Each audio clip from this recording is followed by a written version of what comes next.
think by now we all know that I have a really high view of Mary Magdalene. That's my girl. I love her. A lot of people in my TikTok comments have been asking me to speak about the Gospel of Mary Magdalene, which I'm happy to do. Now, the reason that I put it in air quotes is because the Gospel of Mary Magdalene actually is not of Mary Magdalene at all. It wasn't written by her. It was written years after her death.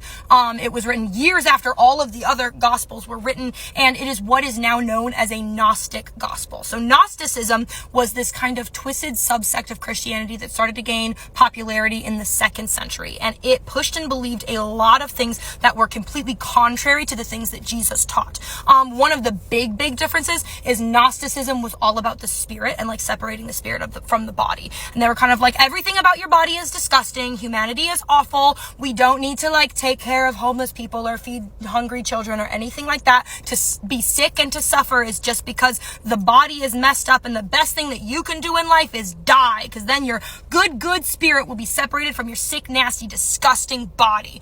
And that was like a big thing. Obviously, that's completely counter to what Jesus taught, who was constantly like, let me heal you, let me feed you, care for the widow and the orphan, do good works on earth, bring heaven to earth, on earth as it is in heaven. That's your mission. The humanity is designed fearfully and wonderfully. We are made in the image of all creator God, who made us both body and spirit for a specific purpose, and he doesn't make mistakes. So the entire like thing that Gnosticism is based around is inherently counter to Jesus, and it's inherently flawed. And pushing Gnosticism into Christianity can put you in a very, very dangerous place.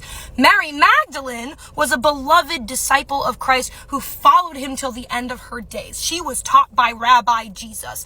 To say that she would turn around and teach things and perpetuate things that were completely counter to his mission and his message kind of does her a disservice. Also, this book was written years and years after she died. She didn't author it. What most Bible scholars will posit is happening with the Gospel of Mary Magdalene is that a Gnostic man probably wanted this to be perpetuated, wanted this kind of agenda that he has to be pushed into Christianity, and he knew, like, hey, my name doesn't carry any weight. Nobody cares about what I have to say because I'm not an apostle. You know who people do care about? You know who is a really important and prominent figure in the early church? Mary Magdalene. We're going to write this book from her perspective. We're going to write this Gospel of Mary about Mary, and say that she, like, has all of this secret knowledge of Gnosticism that's been gifted just to her, and that she wrote this book, and we're going to put it out in the world to kind of perpetuate the thing that we're believing.